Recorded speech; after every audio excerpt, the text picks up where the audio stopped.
War और geopolitical conflict का मतलब है अनसर्टेनिटी, और अनसर्टेनिटी का मतलब है दुनिया भर के इन्वेस्टर्स का एक सेफ हेवन की तरफ भागना।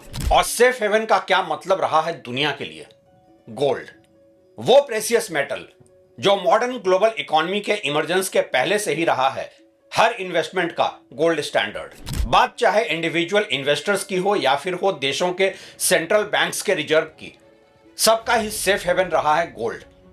और इसकी ग्लोबल डिमांड 1971 में डॉलर के ग्लोबल करेंसी के तौर पर एक छत्र राज के बाद भी कम नहीं हुई। तो फिर आज अचानक क्या हुआ है? मिडिल ईस्ट में चल रहे अमेरिका इजराइल के ईरान के खिलाफ युद्ध से क्यों नहीं बढ़ी है सोने की कीमत? क्यों गोल्ड प्राइस अपने पीक पॉइंट से काफी नीचे चल रहा है?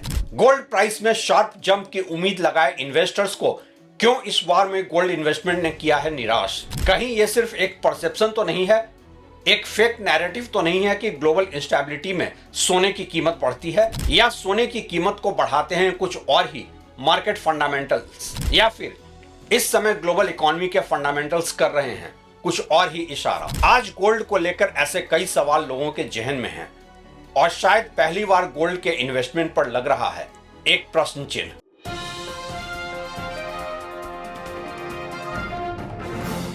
नमस्कार, आप देख रहे हैं ट्रैक टू रियलिटी और मेरा नाम है रवि सिन्हा। गोल्ड को लेकर इतने सारे सवाल शायद ही पहले कभी उठे होंगे जितने कि आज उठ रहे हैं। बाजार में तो सबके मन में ही एक ही सवाल है, युद्ध हो रहा है तो गोल्ड की कीमत क्यों नहीं बढ़ रही? आम धारणा तो यही कहती है कि जब युद्ध, संकट या अनिश्चितता बढ़ती है तो सोने की कीमत बढ़ती है। और क्यों होता है ऐसा? क्योंकि सोना एक सेफ हेवन, सुरक्षित निवेश माना जाता है। लेकिन इस बार युद्ध है, तनाव है, तेल संकट है और साथ ही है फुल स्केल पर थर्ड वर्ल्ड वॉर की आशंका। सबसे अहम बात यह है कि इस वॉर के पहले से ही दुनिया एक वैश्विक आर्थिक मंदी की आहट सुन रही थी। मतलब कि सारे ही फंडामेंटल्स हैं इंस्टेबिलिटी के और गोल्ड के डिमांड के। लेकिन फिर भी सोना उम्मीद के काफी नीचे के प्राइस पॉइंट पर है। दुनिया बदल रही है और गोल्ड के डिमांड पर कोई असर ही नहीं पड़ रहा है। यही सबसे बड़ा सरप्राइज है, और इसलिए हर तरफ है गोल्ड को लेकर सवाल ही सवाल। इस बार ऐसा क्या बदल गया है? आगे की कहानी को समझने से पहले आप लोग कृपया इस चैनल को सब्सक्राइब कर लें, ज्यादा से ज्यादा इस वीडियो को लाइक और हाइप करके शेयर करें। हम इस चैनल पर आगे भी आपको ऐसी जानकारी देते रहेंगे। द्वितीय विश्व युद्ध के बाद पहली बार शायद ऐसा देखा जा रहा है कि ग्लोबल इंस्टेबिलिटी और क्रूड ऑयल की बढ़ती कीमतों के बीच सोने की कीमत नहीं बढ़ रही है। 1971 में ग्लोबल करेंसी के तौर पर गोल्ड से गोल्ड स्टैंडर्ड के हटने के बाद और डॉलर के एक्सक्लूसिव ग्लोबल करेंसी बनने के बाद भी ऐसा नहीं हुआ था। इस बार की कहानी अलग क्यों है? दरअसल इस पहेली को समझने के लिए सबसे पहले यह समझना होगा कि कैसे अमेरिका का डॉलर को हथियार बनाना, वेपनाइजेशन ऑफ डॉलर, जब अमेरिका ने नाटो देशों के साथ मिलकर रूस के विदेशी मुद्रा भंडार रिजर्व्स को फ्रीज कर दिया था, यह उल्टा पड़ गया है। डॉलर की साख को इतना तो बढ़ते अमेरिकी कर्ज ने नहीं घटाया था जितना कि जो बाइडेन के अमेरिकी सरकार के इस फैसले ने।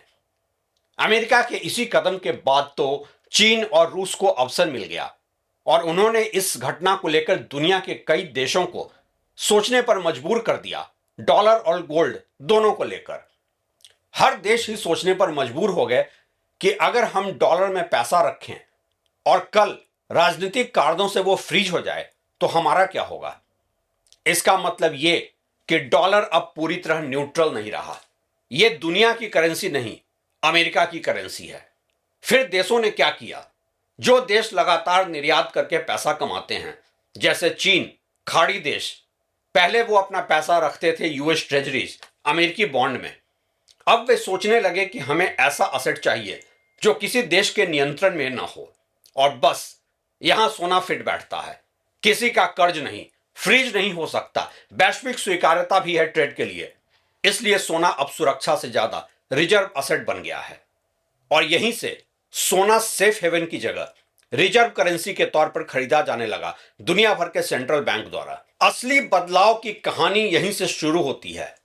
पहले सोने की कीमत बढ़ती थी जब डर बढ़ता था, बाजार गिरता था, ब्याज दरें गिरती थी।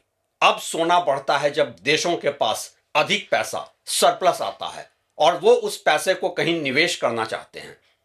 यानी कि अब सोना डर से नहीं, पैसे की उपलब्धता से चलता है और यही पैटर्न देखा जा सकता है दुनिया भर के इन्वेस्टर्स के बीच भी। इसी के साथ वापस आते हैं अपने सवाल पर कि इस बार युद्ध के आलम में सोना क्यों नहीं बढ़ रहा है। इसके पीछे दो क्रिटिकल फैक्टर्स हैं। पहला, गोल्ड ऑलरेडी ओवरबाउट हो चुका है। दूसरा, दुनिया के देशों की इकोनॉमी में स्ट्रेस है और उनके पास अब और असेट खरीदने की क्षमता भी नहीं है। सबसे पहले बात करते हैं गोल्ड के ओवरबाउट होने की। गोल्ड की खरीद दुनिया भर के सेंट्रल बैंक्स और इन्वेस्टर्स 2022 से ही कर रहे थे। इंडिया में भी गोल्ड की प्राइस 2022 के 46,000 रुपए प्रति 10 ग्राम से बढ़कर 1,80,000 प्रति 10 ग्राम तक पहुंची थी। सेंट्रल बैंक से लेकर आम निवेशक तक हर कोई खरीद रहा था गोल्ड और इसलिए प्रेसियस मेटल ओवरबाउट जोन में ऑलरेडी रहा है। और साथ ही हर तरफ इन्वेस्टर्स और वर्ल्ड इकोनॉमी ऐसे वॉर और फाइनेंशियल रीसेट के लिए पहले ही तैयारी करके बैठे थे और ये वॉर कोई अचानक से नहीं हुआ है। डोनाल्ड ट्रंप की बुलडोज पॉलिसीज को देखते हुए इसकी संभावना काफी पहले से ही थी।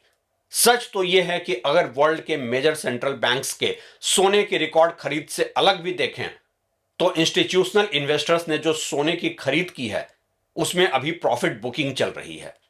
कुछ इन्वेस्टर्स स्टॉक मार्केट और दूसरे असेट में हुए लॉस को गोल्ड सेल से रिकवर भी कर रहे हैं।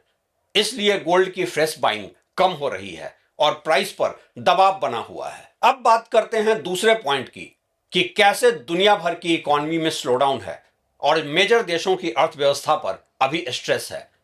गोल्ड की और ज्यादा परचेज अभी होल्ड पर होने की ये अहम वजह है। ऐसा इसलिए भी कि दुनिया की कमाई युद्ध से घटती है, महंगाई बढ़ती है और बजट घटती है। साथ ही एसेट खरीदने की क्षमता घटती है। स्ट्रेट ऑफ हॉर्मुज संकट से खाड़ी देशों की तेल सप्लाई प्रभावित हो रही है और तेल निर्यात ही उनकी कमाई रही है। युद्ध के प्रभाव से ग्लोबल इकोनॉमी में भी कमाई घट रही है, बचत घट रही है और इसलिए सोना खरीदने की क्षमता भी घटी है। तेल महंगा होने का एशिया पर भी असर है क्योंकि चीन दुनिया का सबसे बड़ा तेल आयातक है। तेल महंगा होने का मतलब है चीन की ग्रोथ धीमी, चीन की बचत सरप्लस कम और सोने की खरीद कम। इन सबसे वैश्विक व्यापार की श्रृंखला प्रभावित होती है।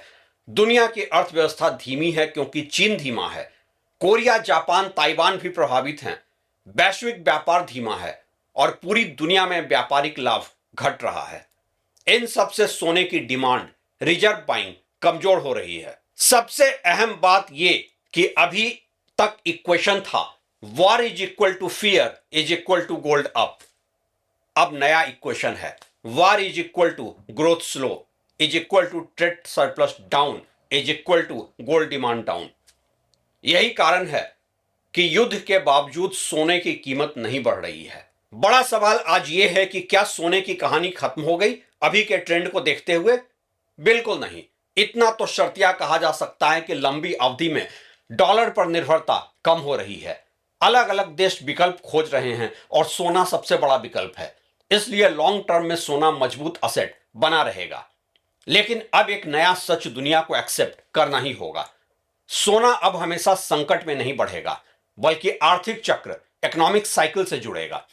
जब वैश्विक व्यापार बढ़ेगा, देशों के पास सरप्लस बढ़ेगा, तब सोना तेजी दिखाएगा और जब ग्रोथ घटेगी, ट्रेड सरप्लस घटेगा, तब सोना दबाव में आ सकता है। आम लोगों के नजरिए से यह सवाल उठता है कि आप लोगों को क्या करना चाहिए, बाई, होल्ड और सेल? क्या हो आपकी स्ट्रैटेजी? अगर आप लॉन्ग टर्म इन्वेस्टर हैं तो होल्ड करें, धीरे धीरे बाई भी करें जब जब मौका मिले। पोर्टफोलियो में कम से कम 20% सोना रखना समझदारी भरा निर्णय हो सकता है एक इकोनॉमिक्स अनसर्टेनिटी को देखते हुए। लेकिन अगर आप गोल्ड के ट्रेडर हैं, शॉर्ट टर्म प्रॉफिट बुकिंग के लिए देख रहे हैं, तो सावधान रहें। सोना अब उतना प्रेडिक्टेबल नहीं है कि कोई वॉर, कोई इकोनॉमिक अनसर्टेनिटी, कोई ग्लोबल इंस्टेबिलिटी अचानक से प्राइस बढ़ा ही दे। अभी के लिए तो थोड़े समय तक गोल्ड मार्केट में वोलेटिलिटी रह सकती है। बॉटम लाइन यह है कि सोना अब सिर्फ डर से नहीं, दुनिया की कमाई से भी चलेगा। और यही कारण है कि इस बार युद्ध के बावजूद सोना चौंकाने वाला व्यवहार कर रहा है। क्या आपको ऐसा नहीं लगता है? अपनी राय हमसे जरूर शेयर करें। शुक्रिया।